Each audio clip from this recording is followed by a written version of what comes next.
How we getting on, folks? Look at the racing overall this weekend has been just absolutely amazing. I know. Look at the preview. I think we picked up, I'd say, about five winners over the weekend, um, and they were all fairly short prices. I think they were all in around between even money and odds on. But realistically, when you think about it, it was all enjoyment really, and for me anyway, I didn't actually have a bet on this weekend, but I just said I'd take the weekend off and I just watch the racing and enjoy the racing as it was. And I am absolutely delighted I did that because I had no liabilities or I had no limitations really what I could enjoy or what I couldn't. But in fairness now to Leopardstown and to the Irish racing in general, it was a very good show and it was a very very good performance by most of the horses. Anyway, look at we were unlucky with the likes of Unexpected Death. There today 10-1. Trying to think anyone else that's sort of coming off the top of my head. I can't really think anything at a really big price. Nothing really surprised me too much. Well, I suppose Honeysuckle, the way she actually went about to win a race, definitely did surprise me, but surprised me in a good way. But um, everyone else, I think we'd be safe enough to say that we've seen an awful lot of Cheltenham Festival winners over these past couple of days. Now moving on to Fairyhouse now tomorrow. I don't mean to sound harsh to Fairyhouse and to the horses running tomorrow, but it's a complete standard drop. Um, there's no real grade one standard apart from maybe one or two that we're actually not going to be covering. Um, Simply because it's going to be a patron pick. But look at racing is going ahead. That's the main thing overall. There's some fairly nice prices in here. There's no odds on. There's actually one odds on shot. Um, 5-4, 5-1, 7-1, 8-13, 7-2, and 3-1, and 3-1 napping next best. So value is definitely there. I certainly think that we will have a good day tomorrow. But instead of me rambling on for what, 2.5 minutes, Jesus, we may as well crack on with it. 12.50, the first race off, and I cannot look past Braeside here at 5-4. Realistically, I think that she is the best horse in the race, and she is the best mare in the race. I was sort of looking at Avellino for Dermot McLaughlin and Adam Short. That mare has put up a fair decent performance in the past, and she's ridden up to, I think, a mark of 121 or something like that. The only problem with her is like that she'll certainly like the ground tomorrow, but she's just a frustrating horse to get right. She doesn't really seem to stay sound for too long, and when she is sound, she's unbelievable. But it normally takes a run or two to get her sound first. Um, I don't think she's going to be good enough for Braeside. Braeside holds all the form. 5-4 seems to be a very generous price, considering I think she is what, she's something like £8 or £9 ahead of the rest of them. Something in along the lines like that. I'm not 100% sure off the top of my head, but I certainly think on overall performance and overall ability, this Braeside here is a sure thing at 5-4. If you're looking to get a bit of a confidence booster or and legging an accumulator, I suppose filled in, Braeside should definitely be one you should be considering strongly. 120 then, we are going to be going with Dempsey's horse here now with Robbie Power on board. Very interesting combination here now for Kilkishkin's first. Currently priced in around 5-1. Look at, I know it's sort of treading on the value point here, whether to go each way or not. Look at, if you prefer being safer and going each way, by all means go ahead and do that. But I think this horse is going to win now tomorrow. His last winning mark was £9 lower. Or it's actually running, I think, off a £9 lower mark, whatever it was. It's clear as day that it's well thrown in. Anyway, the fact that Robbie Power is on board as well, it's certainly very interesting. I think the quality of the field here. Look at, you have the likes of Spare Breaks. You have one of Oliver McKiernan's horses in here. Can't think of the name. I think Get a Day for Darrow O'Keefe rides it. I think for, if I'm not mistaken, it's a Nagel or something like that. It's one. I know Darrow O'Keefe rides, but I'm not 100% sure on the man that trains it. But certainly that's definitely in with with a chance as well. It's been running fairly credibly of late. But this Kilkishen's first. I can't look past the weight allowance it's getting, or the mark that it's on now. It's one of the lowest it's been for quite some time, and it should be well capable of polishing this field off. It was fourth, I think, the last two occasions, so it's been thereabouts. So realistically, it doesn't need to find a hell of a lot more to be able to trouble the places. And I think with the £9 going in hand, it should be well capable of doing so. And with Robbie Power on board, you don't often see it. For riding for Dempsey, it's normally Luke that rides for his father. I think it is. It is normally the main jockey booking, but Robbie Power is definitely very, very interesting here. I think 5-1 is a very generous price. Moving on into the 155, and I am personally going to stick with my guns here now. I backed the last day. It didn't come anywhere. Well, it came second, but it looked like it was going to win, turning in. Favori Logique. I think Hugh Morgan takes the ride here. I'm not 100% sure. I can't actually remember who it was that I seen on the booking, but he's currently priced in around 7-1. I think he is a great each way chance. Obviously, look at second over course and distance last time out.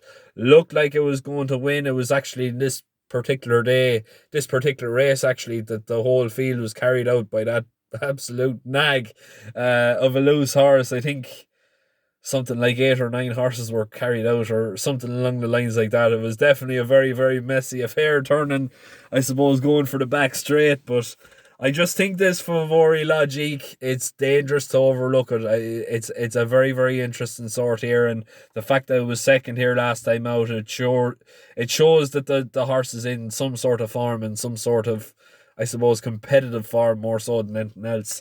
I think he could sneak into a place, maybe even take the win, but definitely worth an each way bet anyway at that sort of a price. The 230 then is going to be my patron pick of the day, so we're not going to be covering that. 3 o'clock then, the only odds on horse here of the day, MC Muldoon. I cannot get past him at 8-13. The fact that Patrick Mullins rides for his father Willie is certainly very interesting, and especially the fact that he is using one of those how would you say, the supplemented rides, let's just say, against the professionals here. There's been a few that have really caught my eye in this race, the likes of Arthur Moore's horse here. The name just escapes me now, but it's in the same colours as Rob Jones. Very interesting sort here. I think it was 3rd or 4th last time out. I think it's it's not partnered with Rachel Blackmore. I think it's partnered with Donna Meyer, or Myler. Yeah, I think that's the jockey on board now. But it's interesting. Look, at Arthur Moore has had a fairly decent year, and I think overall you would have to seriously consider him as well. The money is down for him as well, so that's very interesting. And as well as that, Rachel Blackmore, like I already said, she rides for Henry de Bromhead here now, with a half sister of Zola and a few more winners as well. Now, Zola is a very talented mare for the Blue Bloods Racing Club for Willie Mullins. I obviously, for those who have been following the Irish race an hour, you'd know that we were talking to James Fenton there last week. The man behind, well, one of his clubs anyway, is Blue Bloods.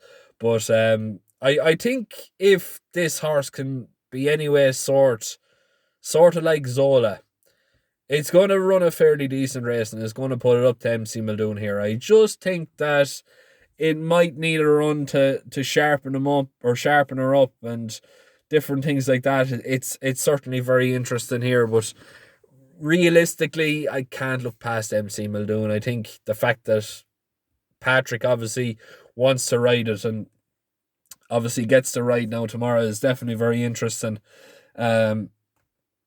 Realistically, I can't see a horse to beat it there at 8-13.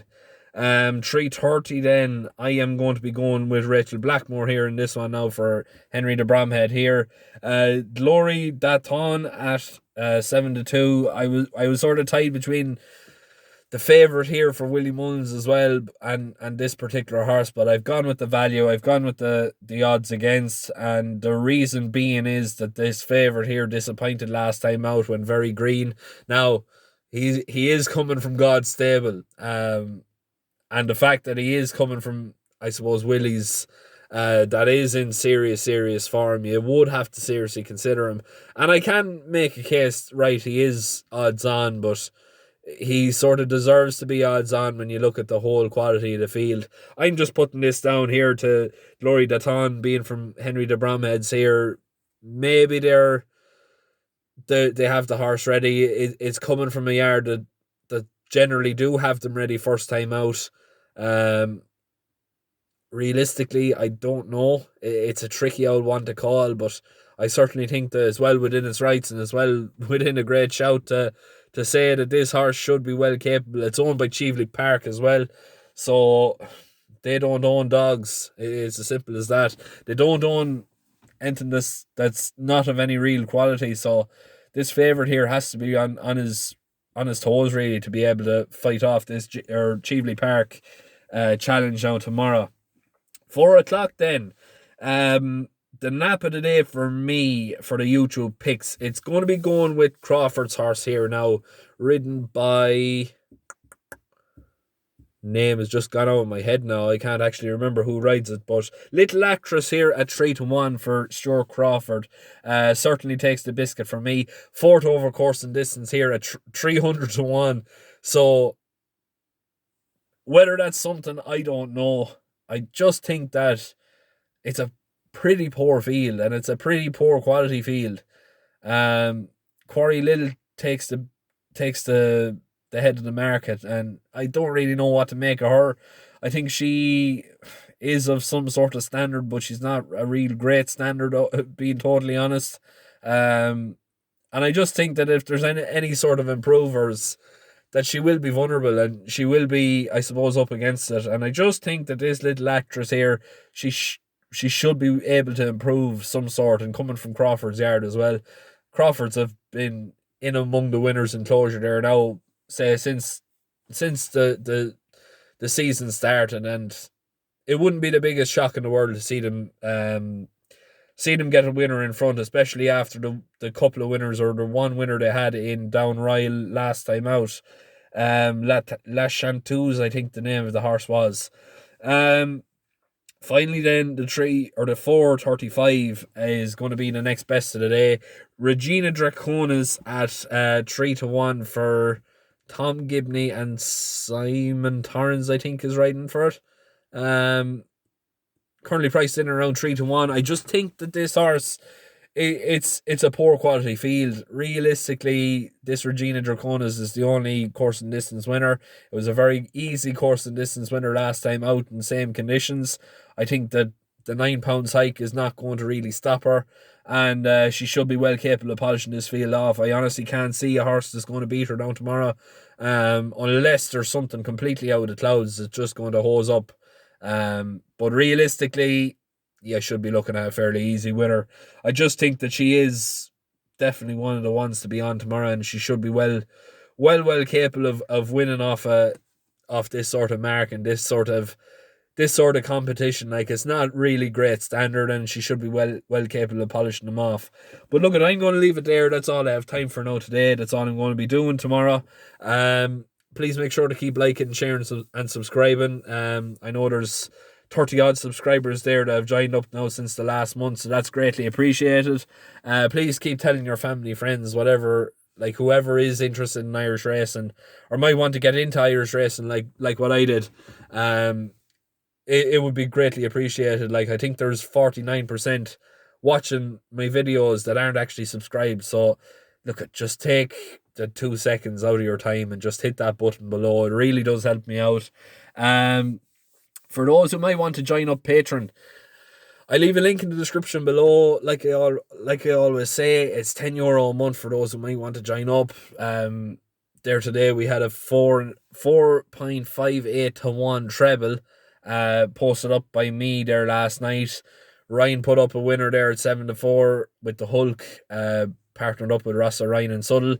and Dean put up a fairly nice third there. I think it was around 6-1. So look at it's definitely well worth the tenner a month.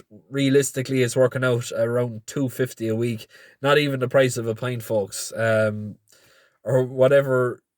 I suppose it's not even really the price of a packet of crisps now with the way things have gone. But if you want to sign up, look at I leave a link in the description below. It's greatly appreciated. It helps out the podcast, which is dedicated to really, I suppose, giving credit to the ones that deserve it most in Irish racing that don't generally get it. That being the likes of stable staff, jockeys, trainers, different things like that mightn't get the whole media publications that the big boys do get. Like I say, it's greatly appreciated and everything else like that. But if you want to just stay with the YouTube, that's fine by me as well. Um, I I think that's basically it. I don't think I've anything else to say. Best of luck tomorrow if you're going to be having a bet, and we'll see you all again. I don't think I'll see you tomorrow, but I might see you the next day after that. Good luck now, and best of luck tomorrow.